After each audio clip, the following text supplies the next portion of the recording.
اور اتنا اس کے اندر ٹھہراؤ آ جانا ہے کہ جن خیالات سے آج آپ ڈر رہے ہیں آپ کو پتہ بھی نہیں ہونا ہے وہ خیالات کہاں ہیں کہاں نہیں ہیں. جن عادات پر جن جذبات پر قابو پانا آپ کے لیے آج مشکل ہو رہا ہے، جب آپ اس اسٹیٹ آف مائنڈ کے اندر چلے گئے تو آپ دیکھیں گے کہ یہ ساری چیزیں آپ کو تنگ نہیں کریں گی، پریشان نہیں کریں گی. آپ کے اندر سیلف کنٹرول آئے گا، سیلف کانفیڈنس آئے گا، سیلف پیوریفیکیشن آئے گی، پیس آف مائنڈ آئے گا، ہیبٹس پر کنٹرول کرنا آپ کے اندر آ جائے گا، اتنا ضبط آ جائے گا. اسی طرح برے خیالات پر، منفی سوچوں پر، منفی جذبات پر کنٹرول کرنا، یہ ساری چیزیں آپ کے لیے ممکن بھی ہوں گی اور آسان بھی ہوں گی. کب؟ جب ہم ان دو چیزوں کو اپنے اندر لے آئیں گے. آئیے اب ذرا دیکھتے ہیں کہ یہ دونوں چیزیں ہیں کیا. بیشتر لوگوں نے تو شاید زندگی کے اندر ان کا نام بھی فرسٹ ٹائم سنا ہو، اور کچھ لوگوں نے سنا ہوگا تو وہ اتنا زیادہ جانتے نہیں ہوں گے. تو میں ان کی طرف اب جا رہا ہوں کہ یہ دیکھیں کہ یہ ہے کیا. نمبر 1 پہلے کیا لکھا ہوا ہے؟ نور سکینہ. یہ سکینہ، نور سکینہ کیا ہے؟ یہ سکینہ کسی خاتون کا نام نہیں ہے. نور کو تو آپ سمجھتے ہیں نا، نور، اور سکینہ مانا سکینہ والا نور، سکینہ کا نور. تو یہ سکینہ کیا ہے؟ یہ سکینہ وہی ہے جس کو آپ تسکین بھی بولتے ہیں، سکون بھی کہتے ہیں، وغیرہ وغیرہ کئی نام ہیں اس کے. تسکین، سکون، یہ الفاظ تو آپ کے جانے پہچانے ہیں نا کہ فلاں چیز سے مجھے تسکین مل گئی، میں سکون چاہتا ہوں، وغیرہ وغیرہ، یا سکون قلب. یہ وہ ٹرم ہے جو خود قرآن مجید کے اندر خالق کائنات نے استعمال کی ہے. اللہ تعالیٰ نے ارشاد فرمایا هو الذی انزل السکینۃ فی قلوب المؤمنین، کہ اللہ وہ ہے جو سکینہ کو نازل کرتا ہے مومنوں کے دلوں پر. تو سکینہ کہاں سے آتا ہے؟ سکینہ کا نور قرآن کی اس آیت سے پتہ چل رہا ہے کہ یہ آسمان سے آتا ہے، یہ آسمان کی چیز ہے، زمین کی چیز نہیں ہے. اور آتا کہاں ہے؟ دنیا کے کسی بازار کے اندر، کسی مارکیٹ کے اندر بکنے کے لیے نہیں آتا ہے، بلکہ یہ ڈائریکٹلی آتا ہے بندہ مومن کے دل کے اوپر. تو بندہ مومن کے، یعنی یوں سمجھ لیں کہ سکینہ کا جو جہاز ہے یہ آسمانوں سے ٹیک آف کرتا ہے اور سیدھا بندہ مومن کے دل کے اوپر لینڈ کرتا ہے. اور جس دل کے اوپر لینڈ کر جاتا ہے نا، وہ جھونپڑی میں بیٹھا ہو یا محل کے اندر بیٹھا ہو، ہر صورت کے اندر اسے سکون مل جاتا ہے. اس کا پھر سکون باہر کے سامانوں کے اوپر منحصر نہیں ہوتا ہے کہ باہر میری مرضی کے حالات مجھے ملیں تب مجھے سکون ملے گا، اور اگر باہر کے حالات میری مرضی کے مطابق نہیں ہیں تو میں نے بے چین رہنا ہے. عام لوگوں کے ساتھ کیا ہوتا ہے؟ یہی ہے نا، ہم کہتے ہیں کہ جی حالات ہماری مرضی کے مطابق ہوں تو ہم سکون میں ہیں، اور مرضی کے مطابق نہیں ہے تو ہم بے چین ہیں. مگر سکینہ جن کے دلوں کے اندر آ جاتا ہے نا، وہ باہر کے موسموں کے محتاج نہیں ہوتے ہیں. ان کے اپنے اندر ہر وقت ایک بہار کا موسم ہوتا ہے. اگر عالم سراسر خار باشد، دل عاشق گل و گلزار باشد. مولانا روم فرماتے ہیں کہ اگر ساری دنیا کانٹوں سے بھی بھر جاتی ہے، کانٹے ہی کانٹے ہو جاتے ہیں، اور کوئی پاؤں دھرنے کو جگہ نہیں رہتی ہے، دل دھرنے کو جگہ نہیں ملتی ہے، تب بھی عاشقوں کے جو دل ہیں وہ پھولوں کی طرح کھلے ہوتے ہیں. یہ ہے سکینہ کے آنے کی برکتیں، کہ یہ سکینہ کا نور جب اندر آتا ہے. اور جب تک یہ نہیں آتا ہے تب تک آپ کا سکون باہر کے سامانوں پر ہی ہے.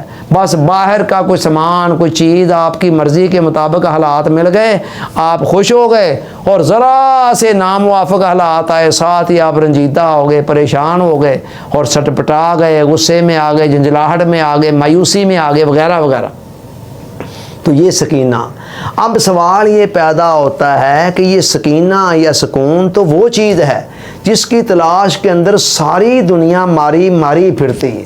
ہر بندہ، پیسہ ایک بندہ بہت زیادہ کمانا چاہتا تو کیوں؟ اس کا الٹیمیٹ آبجیکٹ تو یہ ہوتا ہے کہ مجھے زیادہ سے زیادہ سکون ملے.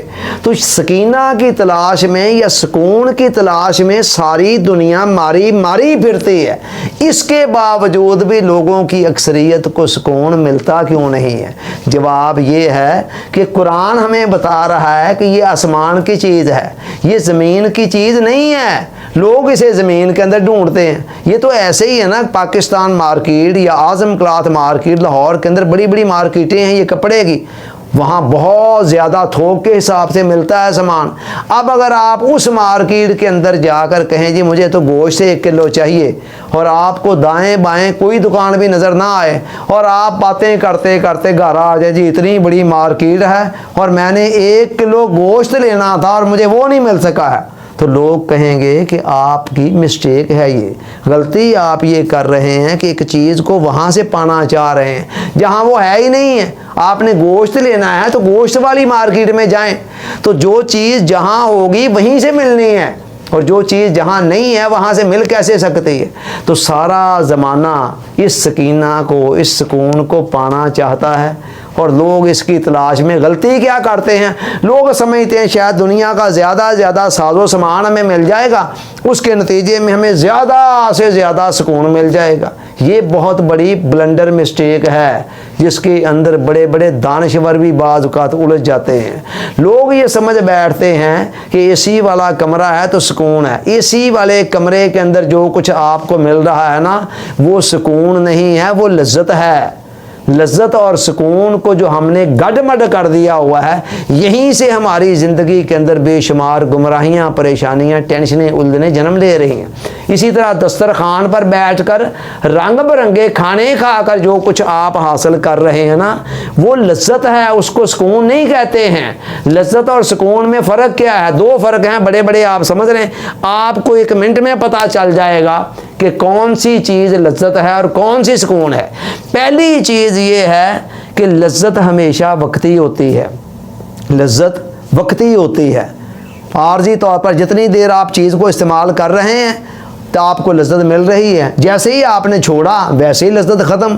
آپ نے 100 بادام میٹھے کھائے ہیں اور آپ کو باداموں کا ذائقہ محسوس ہو رہا ہے، آگے 100 کے بعد 1 بادام کڑوا آ گیا، ساری کی ساری لذت کرکری ہو گئی، جاتی رہی۔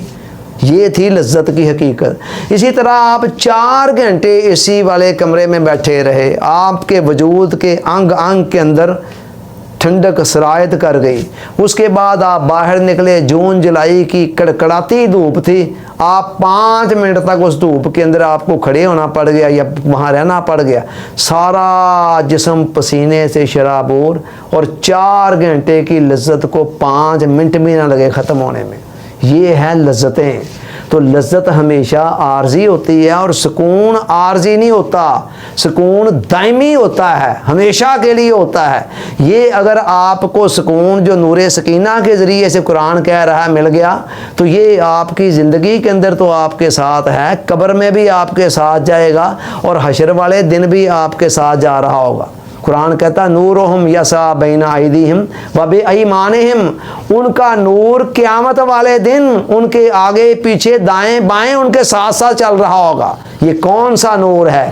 یہ وہی نور ہے جو دنیا کے اندر بندہ مومن کے دل پر آتا ہے۔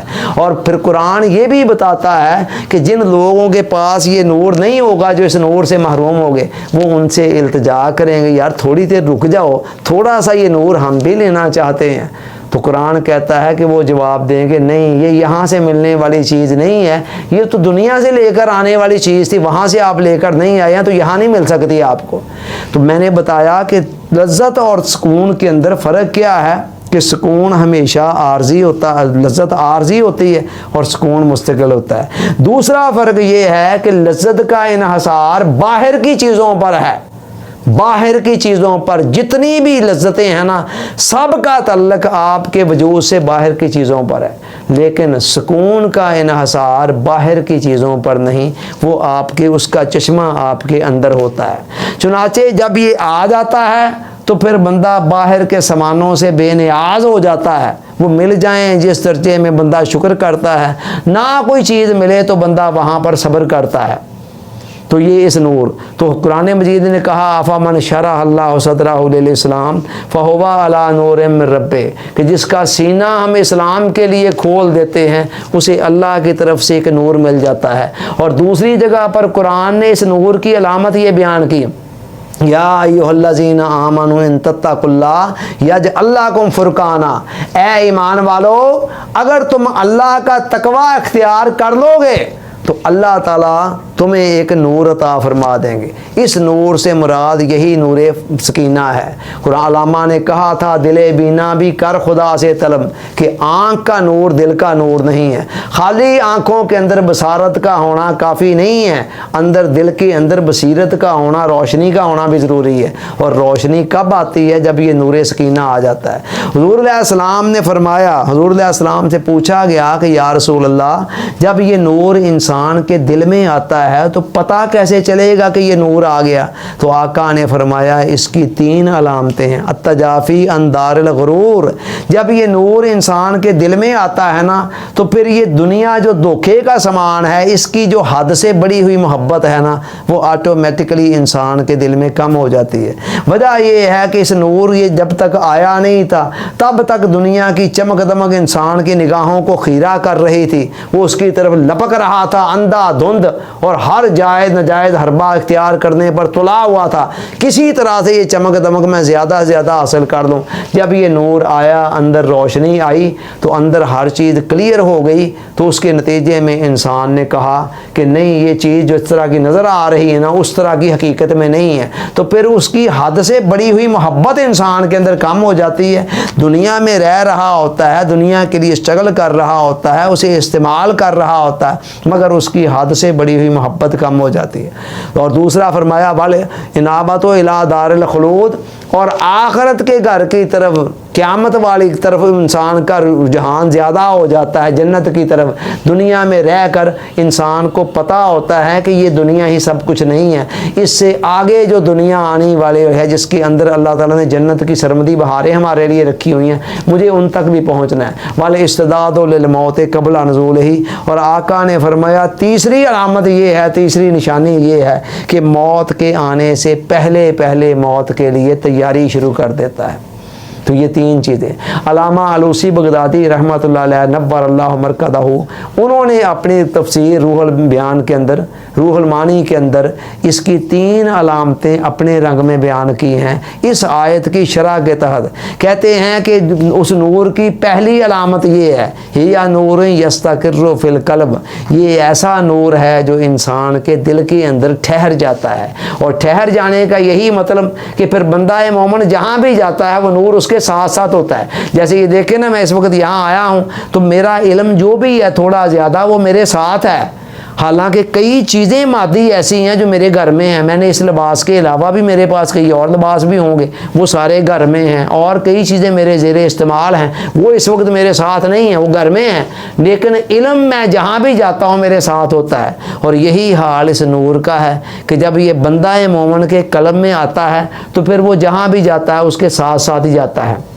اور دوسرا وَبِهِ يَثْبُتُ عَلَى التَّوَجُّهِ إِلَى الْحَقِّ، کہتے ہیں جب یہ نور آ جاتا ہے نا تو پھر نماز کے اندر بندے کو اپنے خیالات کھینچ کھینچ کر اللہ کی طرف نہیں لے جانے پڑتے، جیسے ہمارے ساتھ عام ہوتا ہے۔ ہم چاہتے ہیں نماز کے اندر یکسوئی ہو، ہمارا دھیان اللہ کی طرف لگے، تو لیکن وہ کئی مرتبہ نہیں لگتا ہے، ادھر ادھر گھومتا پھرتا رہتا ہے، آوارہ گردیاں کرتا ہے اور نماز کے مزے کو کرکرا کرتا رہتا ہے۔ وہ کہتے ہیں کہ جس بندے کے دل میں یہ نور آ جاتا ہے پھر ہر لمحہ اس کی توجہ خدا کی طرف خود بخود ہی ہوتی ہے، وہ خدا خود اسے یاد آتا ہے، اسے کوئی تکلف سے خدا کو یاد نہیں کرنا پڑتا ہے، وہ خدا کو چھوڑ کر کہیں جانا بھی چاہے تو جا نہیں سکتا۔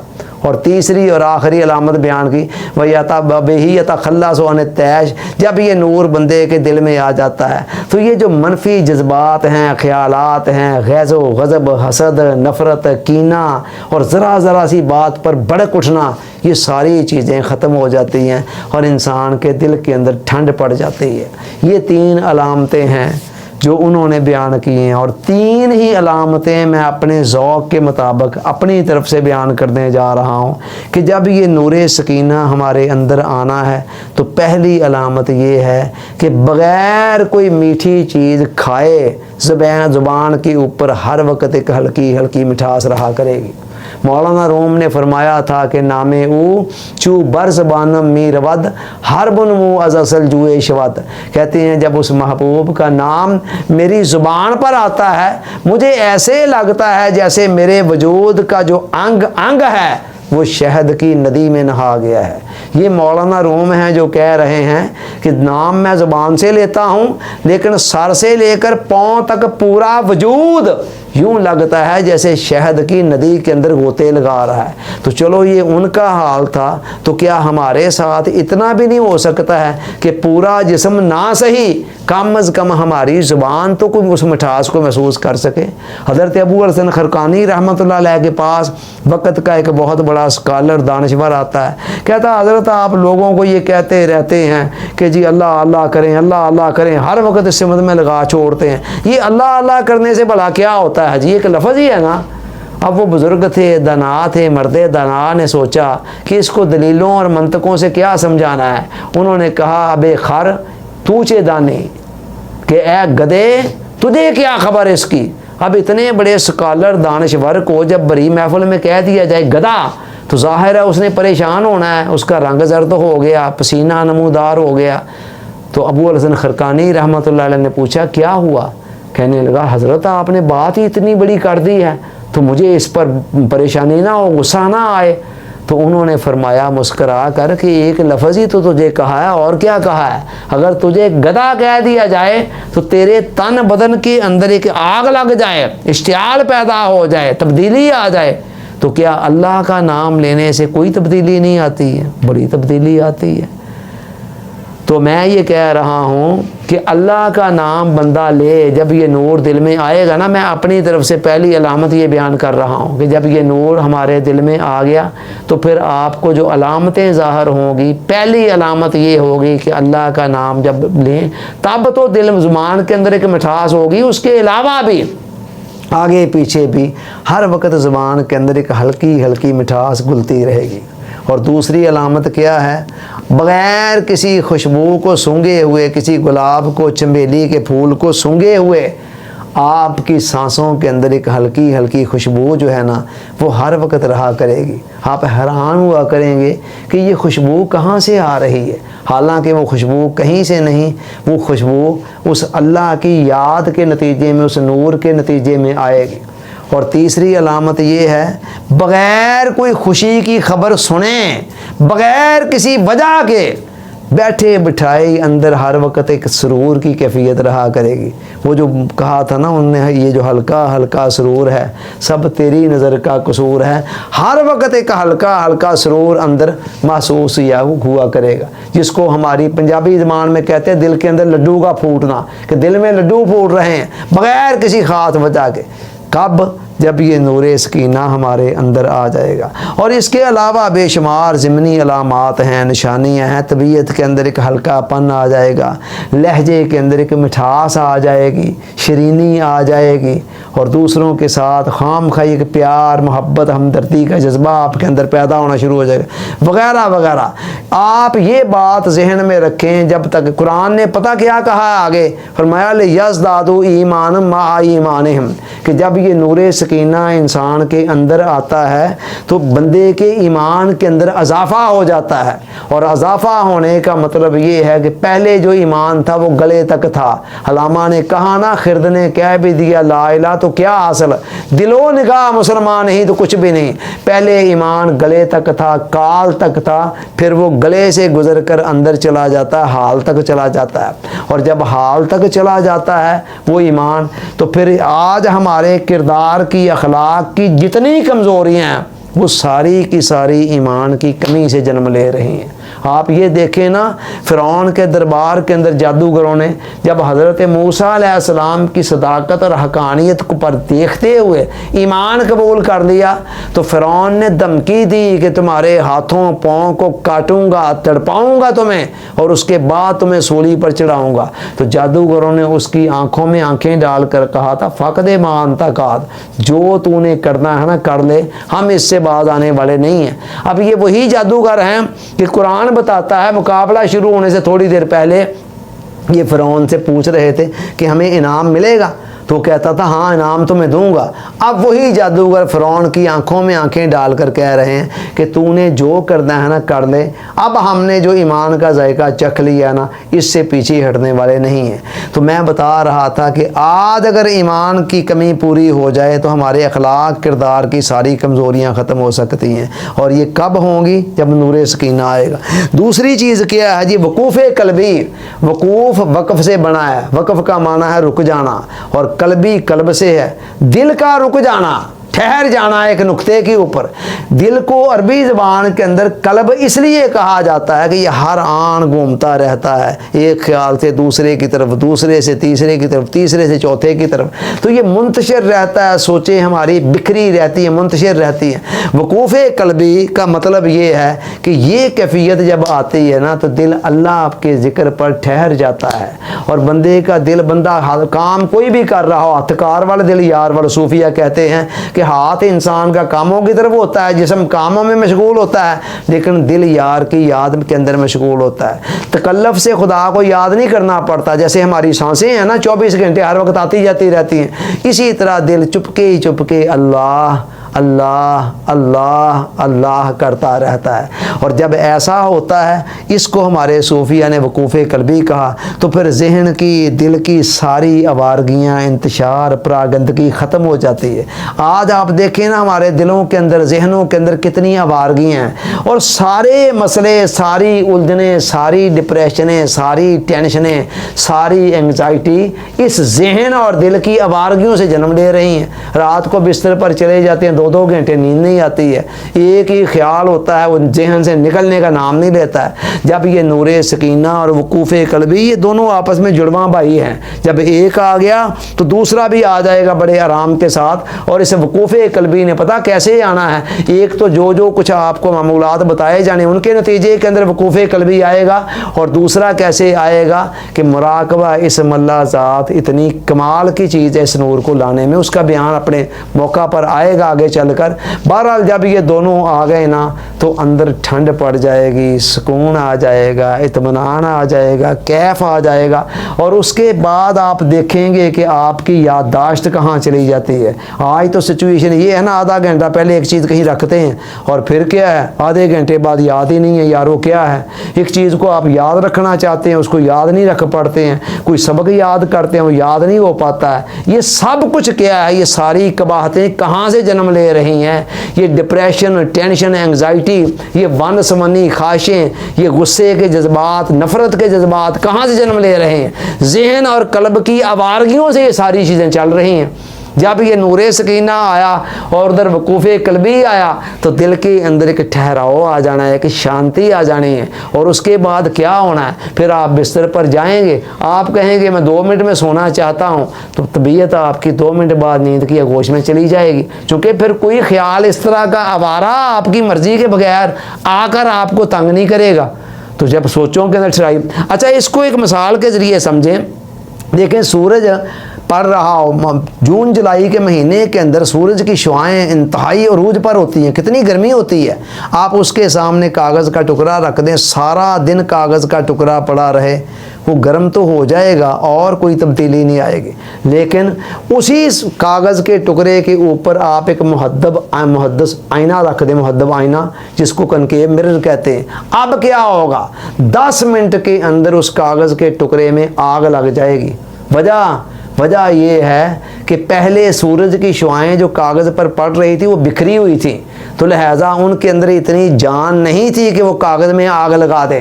اب محدب عدسے سے گزر کر جو شعائیں گئی ہیں وہ ایک نقطے پر مرتکز ہو کر گئی ہیں۔ کنکیو مرر کی یہ خوبی ہے کہ یہ شعاؤں کو ایک نقطے پر، روشنی کی شعاؤں کو مرتکز کر دیتا ہے۔ جب مرتکز ہو کر گئیں تو وہ اتنی ہیٹ ایک جگہ پہ جمع ہو گئی کہ اس نے کاغذ کے ٹکڑے کو آگ لگا دی۔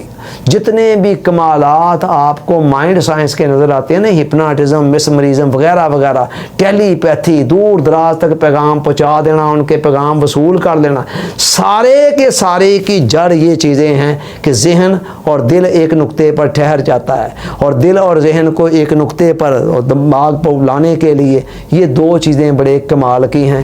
جب آپ یہاں پر آ گئے نا تو پھر انشاءاللہ دنیا میں چلتے چلتے آپ کو کئی مرتبہ ایسے لگے گا جیسے جنت کی زمین کے اوپر چل رہے ہیں، مزے ہی مزے۔ پھر باہر کی چھوٹی چھوٹی باتیں آپ کے موڈ کو آف نہیں کر سکیں گی، چھوٹے چھوٹے نقصانات، چھوٹے چھوٹے حادثے، کسی نے ایک جملہ کہا آج ہمارے قلب و باطن میں آگ لگ جاتی ہے۔ باہر کا کوئی ماحول پھر ہمیں آگ نہیں لگا سکے گا، پھر ہمارے اندر کا ایک اپنا ہی موسم ہوگا اور وہ موسم بہار کا ہوگا۔ باہر والے لوگ پھر ہمارے ساتھ جو بھی کریں گے نا، ہم اتنی جلدی آپے سے باہر نہیں ہوں گے، غصے میں نہیں آئیں گے، اشتعال میں نہیں آئیں گے، بلکہ ہمارے جذبات، خیالات، خواہشات اور ہماری ساری کی ساری عادتیں ہمارے کنٹرول میں ہوں گی انشاءاللہ۔ اب ان کیفیتوں تک پہنچنا کیسے ہے، ان دو چیزوں کو حاصل کیسے کرنا ہے، اس پر گفتگو انشاءاللہ اگلے لیکچر کے اندر ہوگی۔ Thank you very much.